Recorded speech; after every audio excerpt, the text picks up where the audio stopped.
Y éramos muy puntuales a pesar de que André Breton, que era el que dirigía el café surrealista, algunos dicen que era el Papa, había que llegar a las 6 en punto e irse a las 7:30 en punto. Tenemos el placer de ofrecerles un nuevo estreno de Imprescindibles dedicado a la figura de Fernando Arrabal, el dramaturgo español vivo más prestigioso a nivel internacional, testigo de las vanguardias del siglo XX.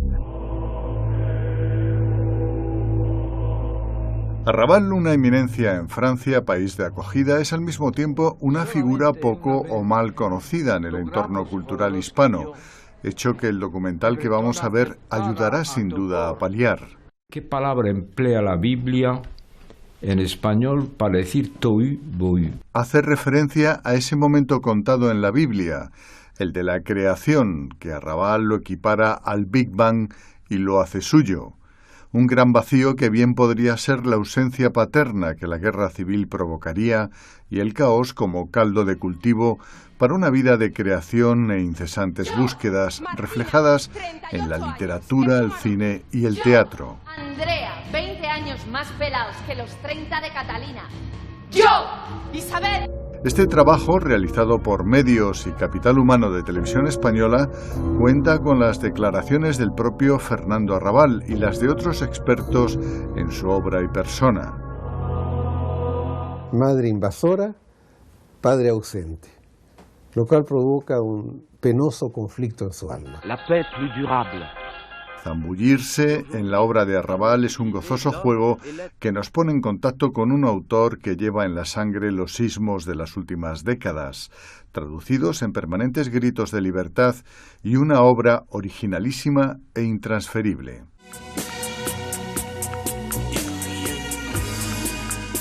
Además, el autor de Carta de Amor, como un suplicio chino, tiene el don de sorprendernos e interesarnos con sus palabras y sus impredecibles analogías. Enseguida lo vamos a poder comprobar.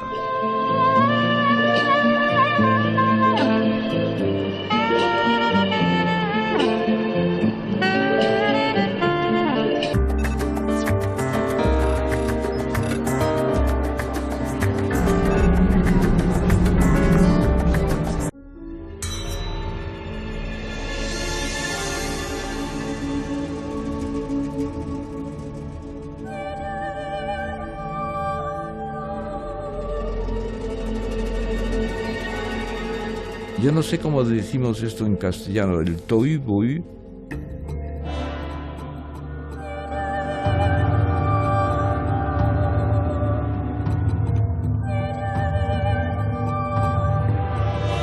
El poeta tiene siempre la pretensión, el deseo de cambiar, pero sus fantasmas, su mundo es siempre el mismo. Por eso, cuando termino una obra de teatro, el primer espectador es mi mujer. Y se lo presento con mucha ilusión diciéndole, mira, ves, ahora por fin he hecho una obra diferente. Y ella me dice siempre, pues, una vez más has hecho la misma obra. Al principio, Arrabal no recuerda padre.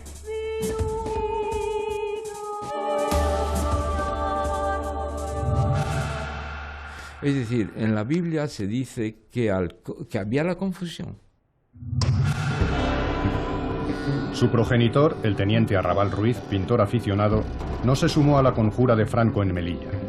La Biblia nos cuenta que hay el tohu bohu, hay el primer acto de la creación. Y el primer acto de la creación es confuso, revuelto. En ese revuelto comienza, evidentemente, es el Big Bang.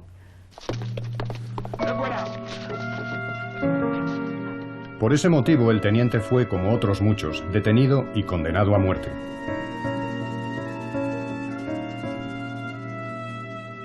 No me acuerdo de la cara de mi padre.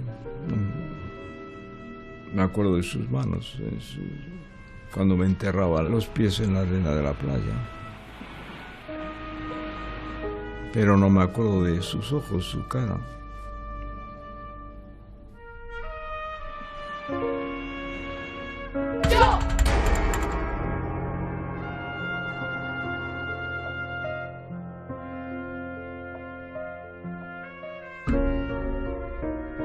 De cárcel en cárcel, acabó recalando en Ciudad Rodrigo, lugar de origen de la familia.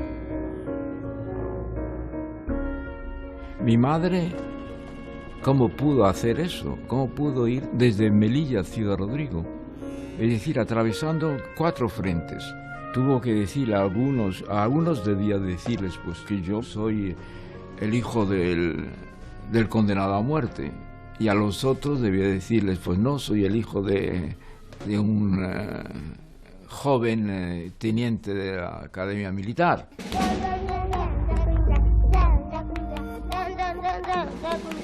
Me da la impresión que le trataron bastante bien las autoridades franquistas, por eso yo creo que le hacen pasar por Ciudad Rodrigo como darle un regalo, porque supongo que será molesto para ellos tener un jefe militar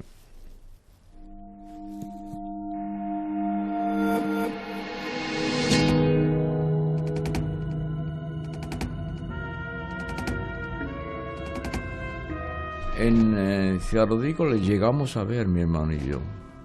Nos lo ponen en una escalera muy amplia, muy grande, y los prisioneros suben y bajan por esas escaleras tan grandes.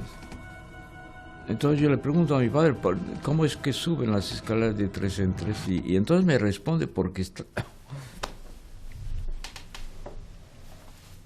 me dice porque están cojos. Que me parece que es una broma así que parece un poco surrealista, ¿no?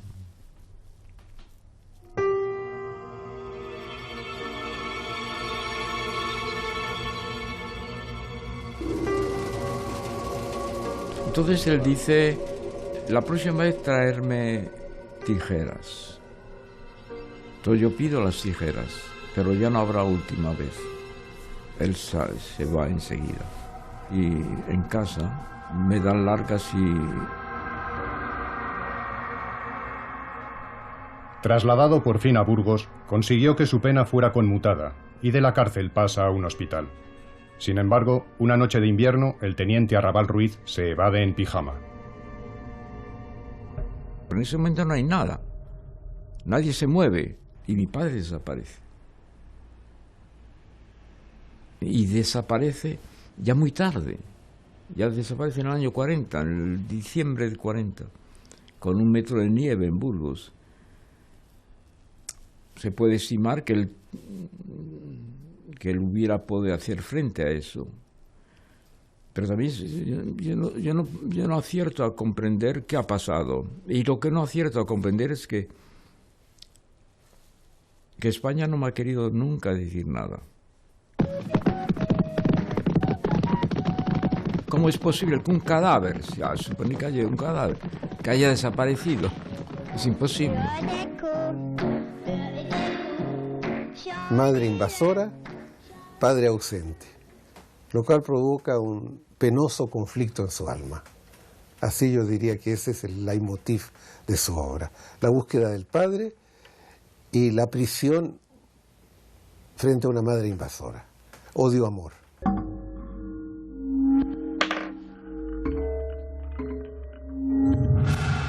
¿Qué palabra emplea la Biblia en español para decir tohu bohu?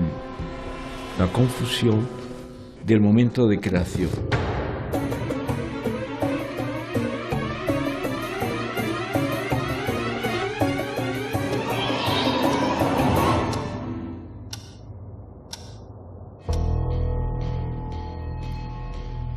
Yo, Martina, 38 años. Sin padre, el círculo de los Arrabal se recompone casi totalmente con mujeres. Que los 30 de Catalina. Cuando venía alguien de la familia, hablaban lo que se llama el berlán, es decir, hablando al revés.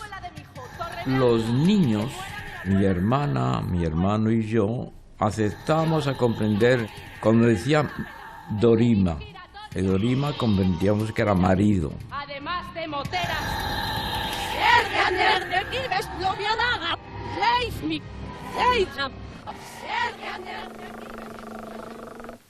Es curioso que durante Toda mi infancia nadie habló nunca de mi padre.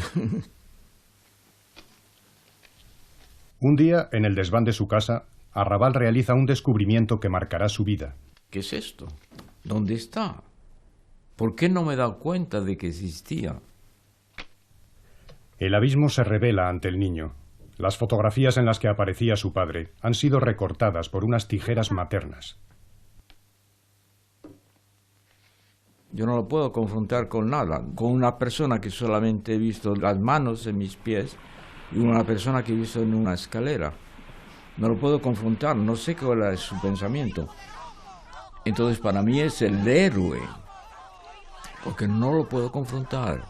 Todo es hermoso, obviamente, porque no ha hecho nunca ningún fallo. Siempre que hay una canción de niños y aparece un niño torturado, eso es Arrabal. Arrabal tiene un universo de niño, de genio, niño. Arrabal comienza a fabular la vida de un padre desaparecido sin dejar memoria. Inmerso en un microcosmos femenino que esconde la ausencia del progenitor, Arrabal inventa imágenes con las que identificarse, como la de Cervantes. Y ahora estás encerrado, esclavo, en una cárcel antigua y lóbrega. No te dejaré morir esclavo. Kundera siempre me habla como si yo fuera la reencarnación o la voz de Cervantes. Creo que es muy elogioso, pero es cierto que yo me considero como un heredero de Cervantes. La verdad es que yo he pasado mi vida con Cervantes a cuestas. Yo conozco la familia Cervantes como si fuera mía.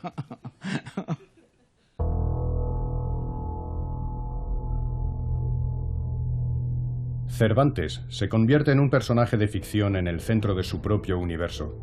Un personaje crucial, pero tullido, recluido entre mujeres, incierto bujarro y escritor transformado en proxeneta que solo puede tartamudear. Entre túneles y libertad. Las mujeres de Cervantes ninguna se cayó, porque siempre eran mujeres tan extraordinarias como el propio Cervantes, que tartamudea con tanto arte, pues estas tartamudeaban con el mismo arte.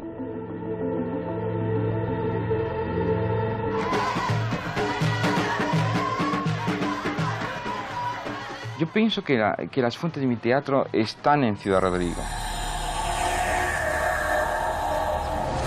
Pero un Ciudad Rodrigo idealizado, bestial y enternecedor,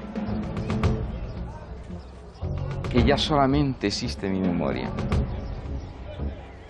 Había fiestas como la corrida, las procesiones y quizás la muerte, el espectáculo de la muerte en España. Se habla de la morbosidad. Yo pienso que en Ciudad Rodrigo por lo menos no existía ninguna morbosidad. Cuando, por ejemplo, mi abuelo decidió morir y pidió la extrema unción, nadie le dijo en casa: no, no es posible, no vas a morir. La interpretación que se ha dado a mi teatro, como un teatro surrealista. Hombre, ¿cómo estás?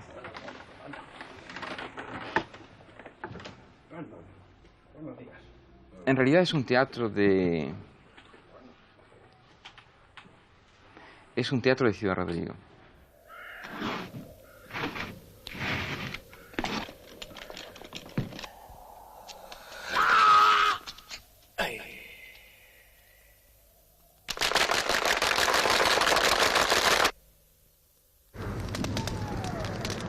Soy una especie de chivo expiatorio. Yo siempre he atribuido ese papel a mi padre.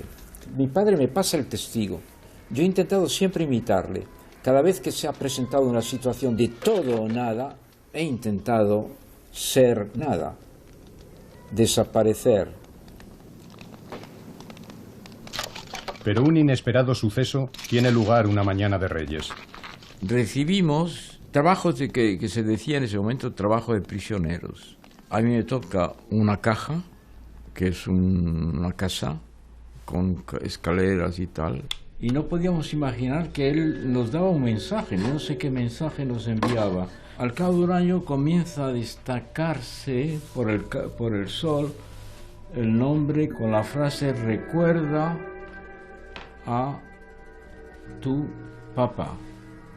Eso era lo que quería decirnos, que no podía decirlo. Yo creo que mi padre pintó de tal manera que sabía que en Ciudad Rodrigo iba a dar el sol y por lo tanto esto iba a aparecer. Hay una escalera aquí que sube al cielo y se diría que es un poco lo que me reprocho a mis amigos, porque en todas mis obras hay la subida al cielo. Eso que me pide mi padre que haga es la subida al cielo, siempre hay la subida al cielo.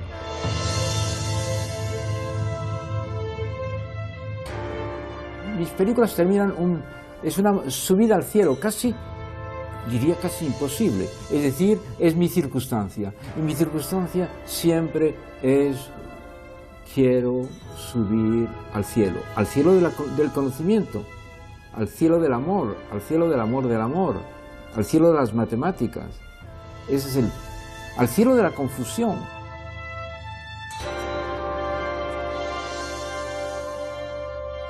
Es imposible subir al cielo.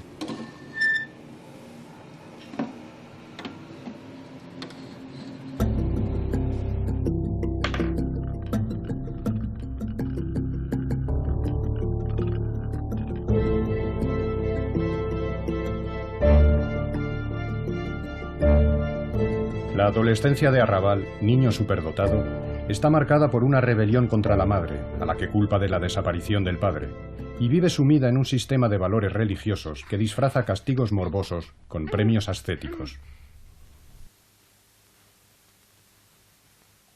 Yo he tenido la suerte, la dicha de tener un cilicio. En clase los mejores alumnos tenían derecho al cilicio.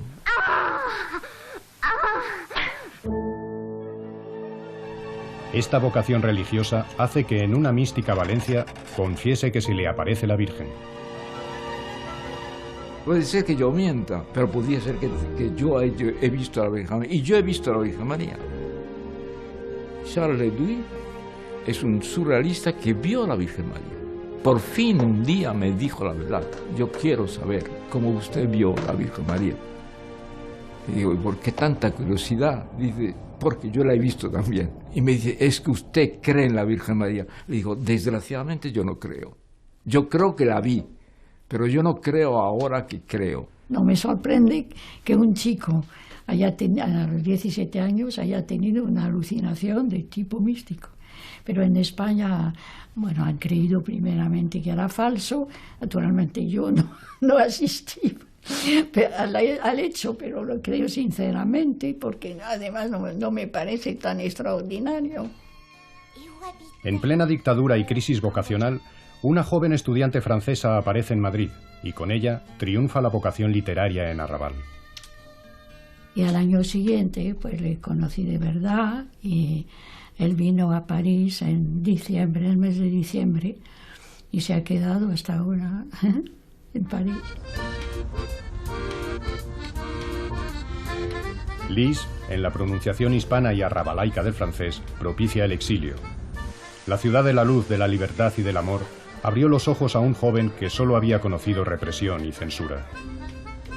Sabía que quería escribir teatro, entonces se vino a París y en diciembre del 55 estaba en la ciudad universitaria y le diagnosticaron que padecía tuberculosis en el pulmón. Yo estoy en el sanatorio. Estoy tuberculoso como Kafka. Yo en la España en que vivía no podía respirar, moralmente era irrespirable, dada la censura. Y entonces creé en mi pulmón la tuberculosis. La tuberculosis lo radica en la escritura teatral. París nunca me ha cogido como si yo fuera francés, siempre me ha cogido como si yo fuera español, como a Picasso. Nadie se le ocurre decir que Picasso es francés. Hay algunos españoles que piensan en eso. Francia no quiere asimilar ni a Picasso, ni a Dalí, ni a Ignacio de Loyola, ni a mí, nunca me he querido decir. Pero siempre me ha tratado como si fuera uno más. El primer teatro comercial es aquí, pero antes se hace en España. Y por esto con una persona que tenía mucho coraje, que se llamaba Josefina Sánchez Peredeño. Era maravillosa y era fascista. No era franquista, odiaba a Franco. Era José Antoniana. Creó una institución que se llamaba Dido Teatro. Hacían todo el gran teatro del mundo, de Ionesco, Beckett, etc. Su primera obra, Los hombres del triciclo, fue defendida por Adolfo Marsillac en el jurado de un premio que no ganó. Se habla mucho de mi primer estreno y se dice fue un estreno apoteósico, la gente, y en efecto fue apoteósico porque la gente silbó mucho y es muy raro que se silbe.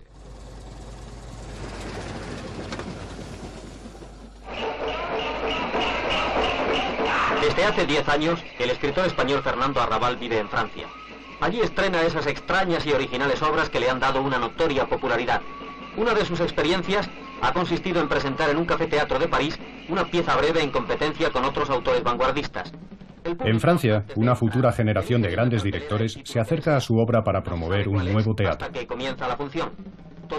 Todos ellos, por ejemplo, Víctor García, no es que hicieran mi teatro, es que como si en un momento dado entraran en religión, en el seminario. Es el caso de Labelli, es el caso de Savary. Hicieron cada uno de ellos sus obras maestras. En realidad yo tengo que estar agradecido a ellos. ¿Quién diría que los adornos que aquí lucen estas jóvenes eran antes informe chatarra? Tenía un capital dramatúrgico diferente, que no tenía miedo de nada, que tenía un camino de libertad, y eso a mí me gusta, me encanta. Toca una fibra del subconsciente muy grande.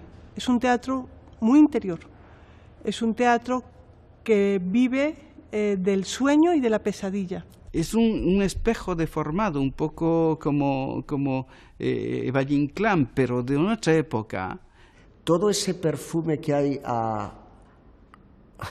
iba a decir, a semen, a incienso, esa extraña mezcla que está en Paco Nieva también, que está en Valle, pero pasa, vamos, como una flecha por el teatro de Arrabal. El último éxito de Arrabal ha sido la pieza titulada El arquitecto y el emperador de Asiria. Para mí es probablemente la mejor pieza de Arrabal.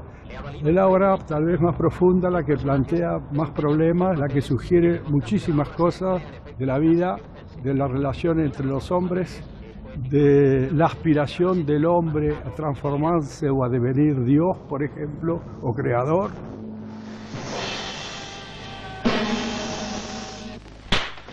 Refleja la soledad, refleja también una crítica social, porque partimos de un ser humano donde su estructura es la imagen y el rol que coloca en su madre, un ser humano que, por ejemplo, dice, hablamos mucho, casi media hora, ¿no? Estaba seguro que ella me quería. Quiero morir disfrazado. Disfrazado de Bishop of Chess. ¿Cómo? Bishop of Chess. Bishop es el alfil del ajedrez. Mira, es muy sencillo. Me pones un palo entre las piernas para que permanezca de pie, como las fichas de ajedrez, y luego me cubres con un caparazón de obispo loco. Bueno, pues tu voluntad se cumplirá.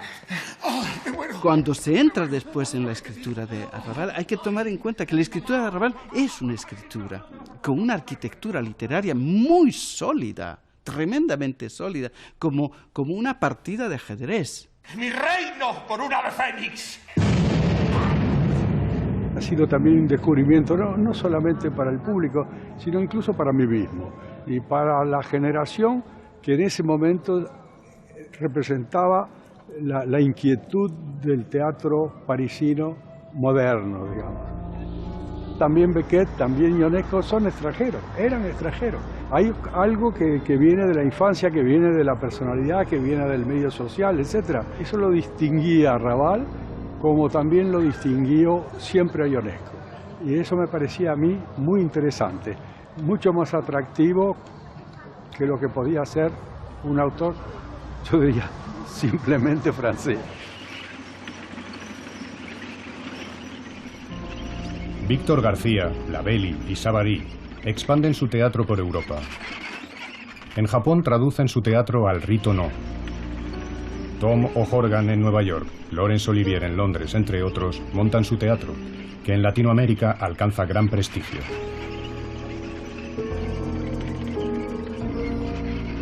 ¿Cómo diferencia a Raval y los clásicos? Entonces dijo esas cosas que decía Víctor, dice, porque a Raval es así y los clásicos son así. No sé qué quería decir. Dalí, en el momento de salir del huevo. Como en un carrusel de figuras paternas, los popes de la vanguardia desfilan por el París de la época.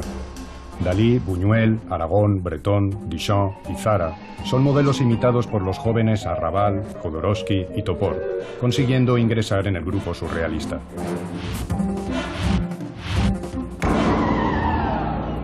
Veníamos al café, a este café, que entonces se llama nada menos que la Promenade de Venus. Veníamos todos los días, no podíamos faltar un solo día. Y éramos muy puntuales, a pesar de que Breton, André Breton, que era el que dirigía el café surrealista, algunos dicen que era el Papa, había que llegar a las 6 en punto e irse a las 7:30 en punto. Todo el mundo quería venir a esta reunión, mucho más que a la Academia Francesa, pero Breton era muy exigente y no se podía llegar aquí salvo invitación solemne. Por fin Breton daba la autorización de que viniera y la cogía con la palabra "Vous êtes les bienvenus", usted es el bienvenido. Breton, que era como un papa o como un gallo, y cuando llegaba lo primero que hacía era tocarse el pelo blanco, precioso, que tenía como un león. Se miraba así, se miraba en el espejo. Y entonces, antes de comenzar la función, había un rito eclesiástico. Él cogía sus manos y las ponía detrás de la espalda, así. Y en ese momento venía el camarero. Y sabía el camarero lo que tenía que hacer, coger un copón y llenaba el copón de tinto hasta el borde, hasta la última gota. Breton, las manos en la espalda, se acercaba y succionaba el primer vaso de vino con un ruido tremendo. Eso hacía parte de la ceremonia. Y eso iniciaba la reunión. Reunión que terminaba, aunque fuera el asunto más serio del mundo, a las 7:30 en ese momento terminaba y se iba. En ese momento, André Breton se iba a dormir. Los surrealistas odiaban la música, la ciencia. Breton odiaba el ajedrez. A mí, cuando llegaba, me decía, como en broma, usted pasó toda la noche jugando su eterna partida de ajedrez con Marcel Duchamp. Tenía que decirle la verdad, pues sí. Solamente una vez logramos, Jodorowsky y yo, que Breton aceptara a Topor. Y Topor tuvo la dicha de poder estar en el café surrealista, como en su día Dalí, Magritte, Octavio Paz. Entonces Topor comprendió lo que estaba sucediendo, y lo que estaba sucediendo a Jodorowsky y a mí nos encantaba. Veníamos, yo de la España franquista y él de una América Latina también bastante franquista. Por lo tanto, el autoritarismo que pudiera existir en el grupo surrealista nos traía sin cuidado. Pero Topor lo vio inmediatamente. Y al cabo de los 10 minutos de estancia en el café surrealista, me preguntó, ¿dónde está el váter? Y yo le señalé, pues está ahí. Él se fue y desapareció para siempre. Porque vio enseguida que, a pesar de todo, estábamos enfrente de otra especie de dictadura.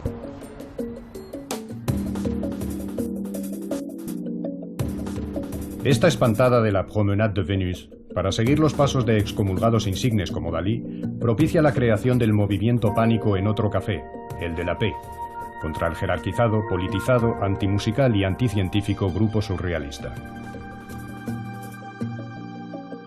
Cuando queremos hacer algo en el que entre lo que nos apasiona, especialmente a Topor y a mí, es decir, la memoria, es decir, la filosofía y sobre todo la ciencia, es decir, la confusión. Entonces decidimos crear un movimiento y ese movimiento lo creamos y creamos Pánico, que ha tenido más éxito del que pudiéramos imaginar.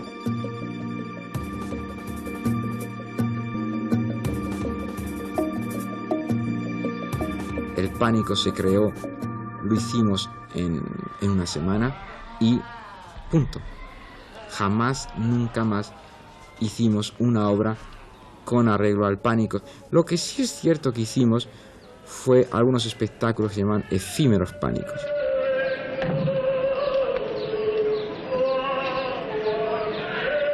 Con Jodorowsky yo soy el hombre con el que más me he reconciliado. Ahora estamos viviendo una gran luna de miel que yo espero que no se vaya a cortar nunca. Yo me sentía muy próximo de Topor. Es no solamente mi gran amigo, mi primer amigo.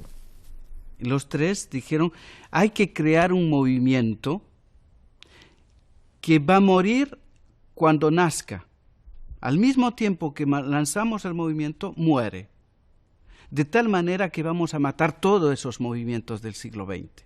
Es interesante, porque efectivamente es el último movimiento artístico.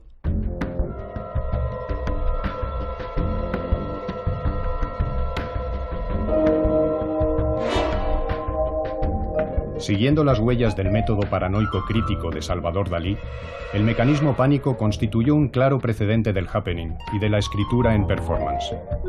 Inspirado su nombre en el dios griego Pan, se manifiesta a través del terror y el humor. Nosotros nos interesó la confusión. Ese fue el tema que hemos tratado siempre. Sin confusión no existen las cosas. Yo no escribo en francés. Es una calumnia que han lanzado algunos españoles. En Francia se lanza otra calumnia aún mucho más civilina, se dice que escribo en español. En realidad, de todos es sabido que yo escribo en esperanto y luego hago las versiones francesa y española. Pero el libro que acabo de publicar en España, Arrabal celebrando la ceremonia de la confusión, ese libro lo he escrito primeramente y únicamente en español. Luego he lanzado las versiones extranjeras, americana, inglesa, alemana, francesa, etc. Creo que estas cosas hay que precisarlas. Al firmar ejemplares de ese libro, Arrabal es encarcelado por estampar una dedicatoria que rezaba: "Me cago en Dios, en la patria y en todo lo demás". Realmente, en no muy perfecto castellano, escribió patra en vez de patria. Estábamos en la manga del Mar Menor y en plena noche surgieron unos policías con pistolas, detuvieron a Fernando.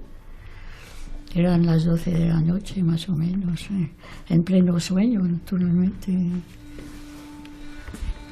El primero creo que le preguntó el comisario que por qué estaba allí.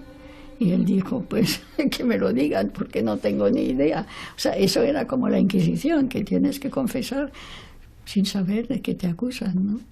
Al parecer al acusado, en lugar de sentirse mal, le dio un violento ataque de risa. Y cuando me dio ese cachete en el hombro, yo le dije al comisario, no hace falta torturarme, yo diré si usted se empeña que he matado a mi vecina. Entonces el tío, bastante cabreado de mi respuesta, dijo a sus guardias, dijo, encerrado, incomunicado. ¿Qué he hecho yo? ¿Insinúa que lo martirizamos? No he querido decir. Entonces, si lo hemos detenido y arrestado por algo será. Usted nos lo dirá. Y después le encerraron en las afueras, ¿cómo se llama el sitio? Ya no me acuerdo. Muy conocido. En Carabanchel, esto es, sí. No quiero ni recordarlo. Nadie puede matar sin que le pase nada. Claro que sí. Todo está muy bien organizado. Hay una forma, pero hay que estudiar mucho. ¿Cómo? Haciéndose juez. Primero tuve la suerte de que me ayudó la mujer que precisamente había representado su primera obra. Se llamaba Josefina Sánchez Pedreño.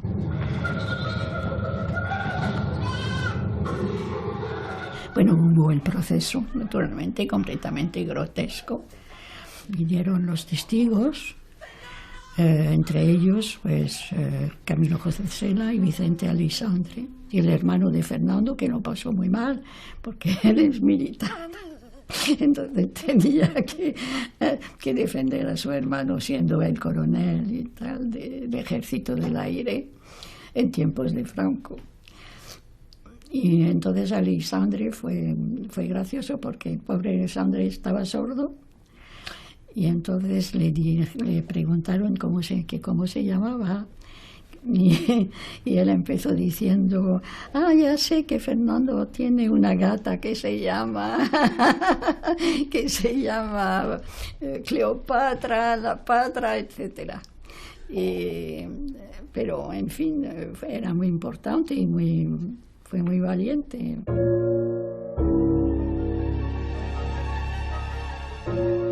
El proceso puso a prueba a los intelectuales españoles, pero desde el exterior, un ejército de escritores remitió un arsenal de cartas de apoyo, siendo la más emotiva la de Samuel Beckett. Por fin, Arrabal fue declarado inocente.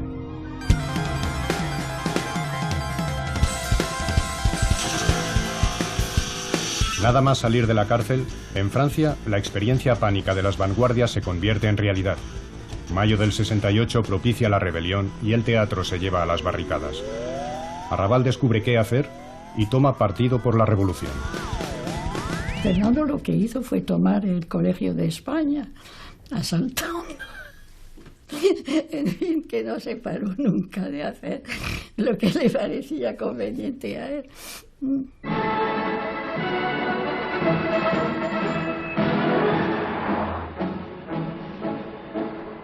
Todo en Francia pertenecía a Franco, por ejemplo la embajada, los consulados, todo, y lo único que pertenecía a la República Española era el Colegio de España. Que Chillida va con camisa azul, se van al Colegio de España y en plan macho cogen la bandera republicana, la tiran por la ventana, ponen la bandera española, es decir, Chillida consigue que el Colegio de España vaya a Franco. Por una vez cogido por Franco ya no lo devuelve más. Este es el precedente del asunto. Y entonces yo voy y le digo a los chicos, ¿estaréis de acuerdo si esta noche yo ocupo el colegio? Pues hombre, formidable, formidable, pues tú. Entonces por la noche yo apoyo todos los timbres y todos los becarios llegan y yo digo, hemos ocupado el colegio. Y todo el mundo me dice, ¿pero qué? ¿Cómo? Pero no se atreven a decir que no y no se atreven a decir que sí. Entonces, ¿pero qué hago yo? Entonces yo llamo a Convendit y le digo, mira, que aquí ya ocupa el Colegio de España y aquí no sabemos qué hacer. Porque si lo paso a votación, seguro que me va a decir que no. Entonces, ¿qué hago? Entonces me dice, que no vote nadie y tú esperas a que vengan los obreros de Villancourt, que había muchos obreros españoles. Y entonces tuve que hacer parodias toda la noche para aguantar. Y entonces cuando vinieron los obreros, entonces sí, entonces vamos a votación, entonces perdieron y no hubo.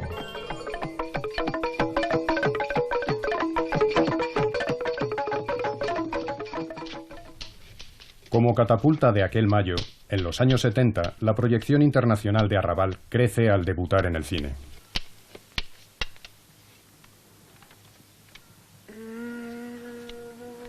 Me pareció raro que me aceptaran, pues no conocía las técnicas, pero esas cosas se aprenden enseguida.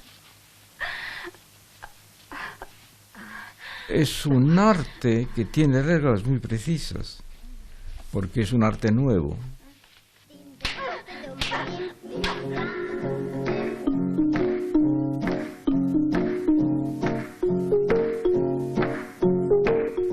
Viva la muerte revisitaba los crueles orígenes del autor y sus tensiones con la madre, convirtiéndose en una de las películas favoritas de John Lennon, al que Arrabal descubrió en Cannes, silbando la banda sonora de la película, que contó con ilustraciones de Topor.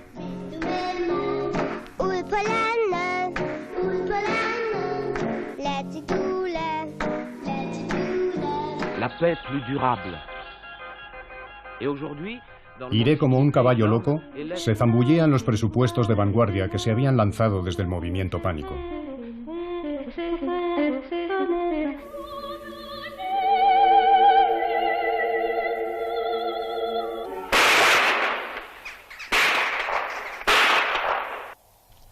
Y con El árbol de Guernica llegó el escándalo, pues estuvo prohibida durante mucho tiempo en España. En el año 79, el periódico El País hizo una publicidad de toda la página sobre El árbol de Guernica, para la película que había que ver y no sé qué más cosas, en el Palacio de la Música. Se iba a estrenar, porque en el momento interviene el ejército. Y el ejército dice, no, esto no se puede hacer. Es un delito contra el ejército, como si hubiera delitos contra el ejército. Pero sí, pero señores, yo cada vez que hablo de Cervantes es para rendir gloria al ejército. Arrabal llegó a dirigir 7 largometrajes, colaborando con personajes como Spike Lee, Jorge Luis Borges o Mickey Rooney.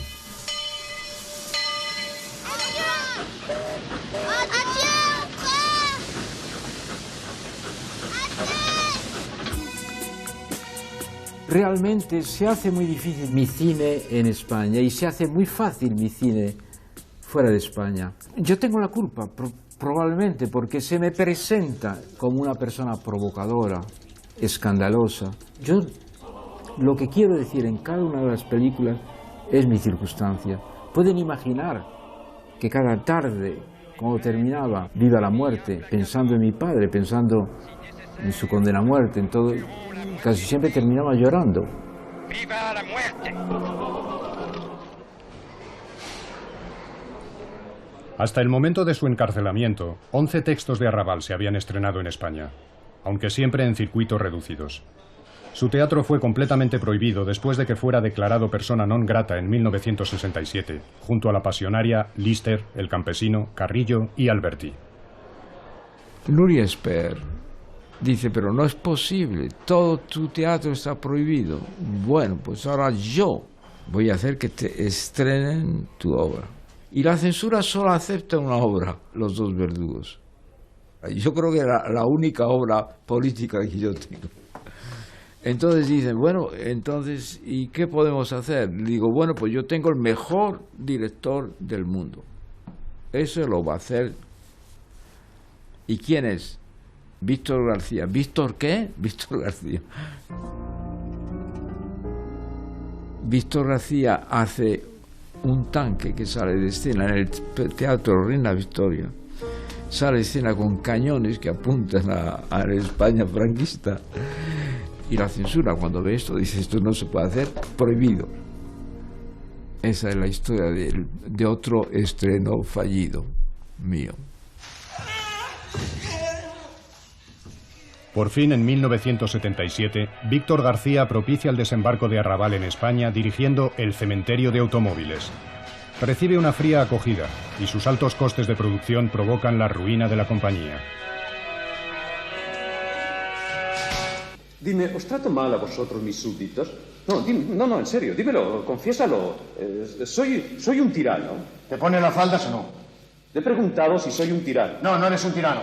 Bueno, basta, por favor. En Barcelona, Adolfo Marsillac monta El arquitecto y el emperador de Asiria, dirigido por el prestigioso director alemán Klaus Michael Gruber y decorados de Eduardo Arroyo. De mis manos. Airado con la puesta en escena, el autor genera una polémica que retrae al público y contagia el estreno de Oye Patria mi aflicción, con Aurora Bautista, a pesar, esta vez sí, de lo elogioso de las críticas. No es justo, Mareda, es que no es justo. ¿Pero qué no es justo, señora duquesa? No es justo que los demás, que usted, una simple doncella, pueda ver y que yo, la duquesa de Terán, sea ciega. Había que dar una respuesta de autenticidad a un mundo que no era auténtico, y esa respuesta de autenticidad pasaba por la vanguardia, pasaba por romper los moldes. Sobre todo había que romper con eso que unos llamaban realismo socialista y otros llamaban realismo, ¿no?, a secas. La derecha lo llamaba realismo a secas. Entonces había que cortar con aquello y crear un teatro diferente que a mí siempre me parecía más realista, el verdadero realismo. Einstein. 36 fontaneros bailando como Fred Astaire se dirigen a él y le entregan el reconocimiento por su frase que tanto encomia al gremio, el título de fontanero honoris causa, con derecho a retiro, seguridad social y plus de carestía de vida mientras le cantan. Estos planteamientos y una polémica contra el realismo social de Buero Vallejo hacen que el carácter poco naturalista de su obra se enfrente al teatro comprometido que se puso en boga en la democracia. Generalmente los artistas que manejan un caudal del subconsciente muy potente, que mueven cosas, son repudiados por las autoridades.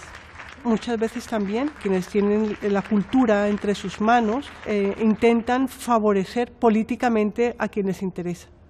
Y yo creo que Fernando en ese sentido no pertenece a nadie. Entonces a algunos les queda muy difícil adaptarlo a lo que ellos quieren, a otros parece que se abalanzan sobre él queriendo decir que es de ellos, y a Fernando yo creo que le resbala todo eso. Si alguno quiere hacer alguna pregunta voy a responder. Tiene mucho humor y es humor auténtico y fantasía.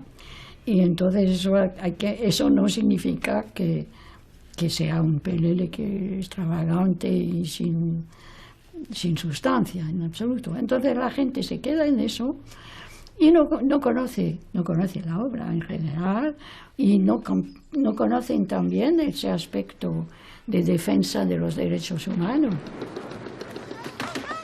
Y Fernando, en el momento en que los intelectuales eran comunistas y a favor de Fidel Castro y tal, y Fernando dijo, pues no, el comunismo no, es una tiranía. La estima que consiguió en los ámbitos de la izquierda con su carta a Franco se disipó con las cartas a Stalin y a Fidel Castro. Esta actitud que podríamos entenderla como anarquista, pero que va más allá que simplemente una ideología política en Fernando, que es una posición del artista frente a la sociedad y a través de esa posición que toma el artista, mostrar también lo absurdo de la sociedad, lo ridículo de la sociedad, lo grotesco de la sociedad. Yo cuando leo a Arrabal veo a los españoles. Somos como Arrabal.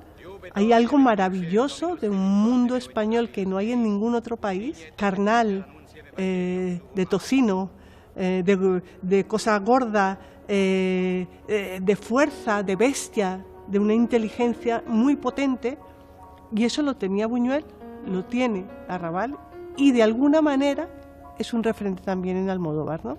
Paradójicamente hay mucha gente que piensa que Arrabal es un escritor muy raro, que los conflictos y sus obras de teatro no hablan de lo español. No es verdad. Todo Arrabal huele a España, es un olor que llega desde la parte positiva y la negativa, ¿no? En el 74 estrenó En la cuerda floja, una obra que maduró en un viaje en tren después de conocer una ciudad fantasma en Estados Unidos, con el nombre de Madrid.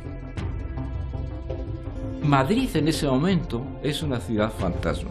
Es una ciudad que había sido una gran ciudad de Texas, que había jugado las ligas internacionales de béisbol y que de pronto el carbón ya no se utiliza y desaparece el mapa al día siguiente. Y entonces cuando yo voy, veo una ciudad fantasma, realmente fantasma. Esa es una ciudad en la que parece que los habitantes se han ido de Madrid la víspera. ¿Por qué vuelven a Madrid? Y vuelven a Madrid, Texas, que es un desastre. Vuelven a Madrid porque vuelven como al origen, al Big Bang. En la confusión, el inicio marca también el final del camino. No se sabe dónde está el paraíso. Para mí el paraíso era Nueva York.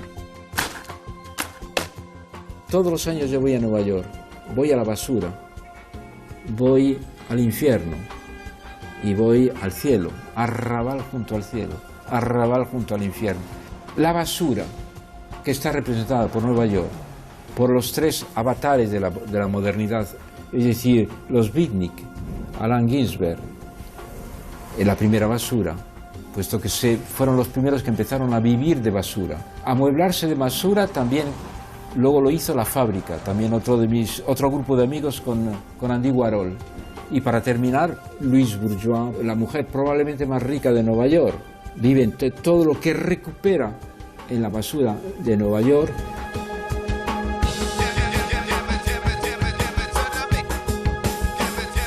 El cielo y el infierno en desorden fraguan un universo en el abismo del caos, vacío, oscuro y confuso.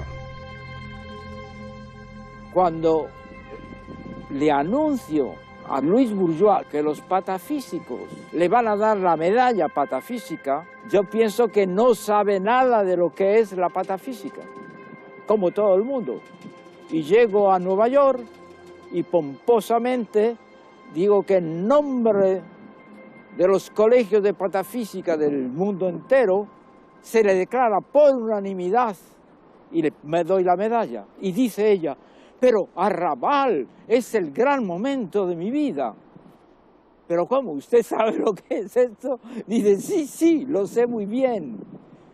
Porque es la misma medalla que su antepasado, Boris Vian, le dio a Picasso.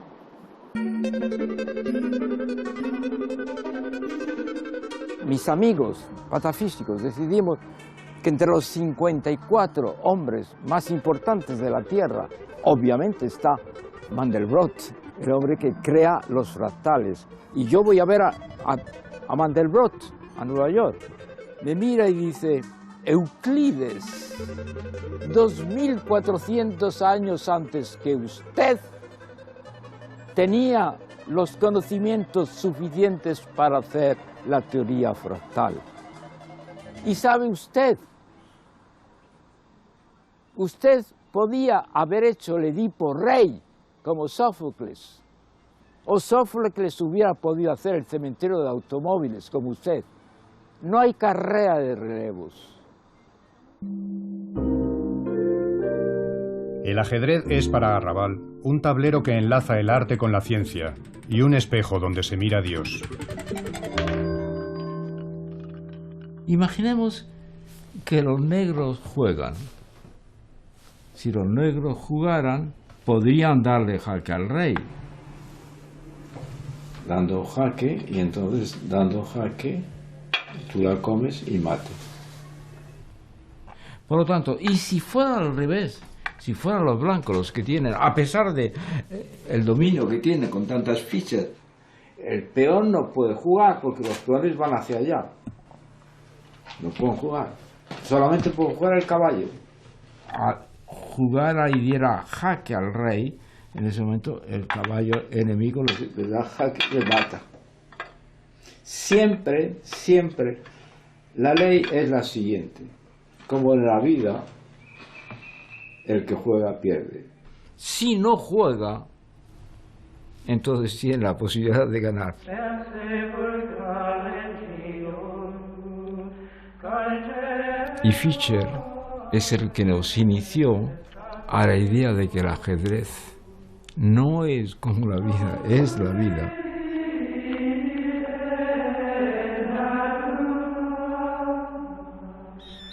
El que juega pierde, y Arrabal no deja de jugar escondido tras una cascada de máscaras. Y no duda en esconder, tras esas máscaras, los temas capitales de su obra y de su vida. Mi padre enterraba mis pies en la arena de la playa de Melilla. Al cabo de casi 70 años es lo único que me queda de él. Los pies de este niño terrible se posan por fin en tierra firme cuando reconoce el auténtico papel de la madre. Lo más probable es que tu padre haya muerto tras escaparse del presidio. Carta de amor hace parte de informar cuál había sido mi sentimiento en la guerra, durante la guerra, el sentimiento posterior y luego el final de la ruta. Es decir, cuando comprendo que había un héroe y ese héroe era mi madre. Intentaste aborrecerme de tan irracional manera. Anotaste altanero en tu diario. Trato de ser el amo de mí mismo.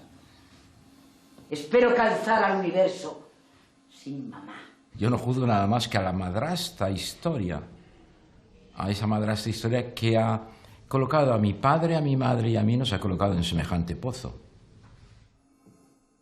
Para negarme, inventaste subterfugios. Juego a ser mi propio padre. Y a veces creo conseguirlo. Un suplicio chino, yo creo que era el peor suplicio que ha inventado un hombre. Es un martirio amoroso. Cuando se sorprendía en China a un esclavo que tenía una relación amorosa con su ama, con la señora, y se les introducía en un pozo, se tapiaba el pozo y un año después había la ceremonia de ir a buscar lo que había sucedido y que había dos posibilidades. Una era que ella le había devorado a él la carne, la había comido, o bien era él el que había comido a ella. La guerra civil terminó un día, pero para tu padre, para ti y para mí, ha durado tanto. Como si hubiéramos tenido que asumir los ritos ancestrales del taurobolio. Carta de amor fue un ajuste de cuentas de Arrabal con Arrabal. Cuando filmo, mi cuerpo planea como la gaviota. Me elevo con la brisa y tiemblo de gusto o de susto. Cuando me empapo de imágenes, conspiro con el mal, filmo y soy una rata de alcantarilla.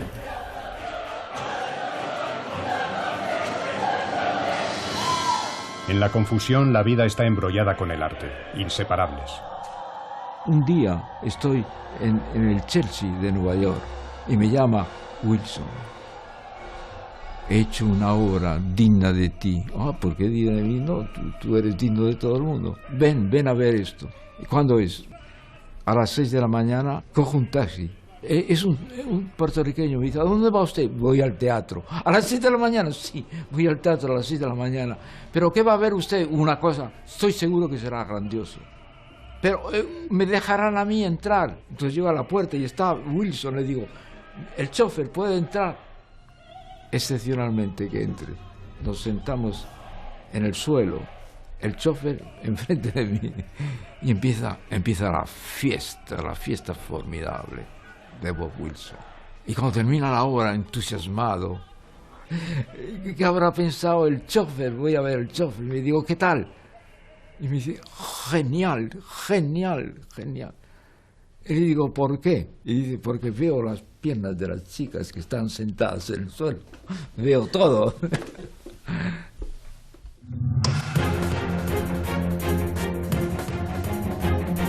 El arte no puede aislarse del mundo, ni el mundo entenderse lejos del arte. En Arrabal todo está revuelto.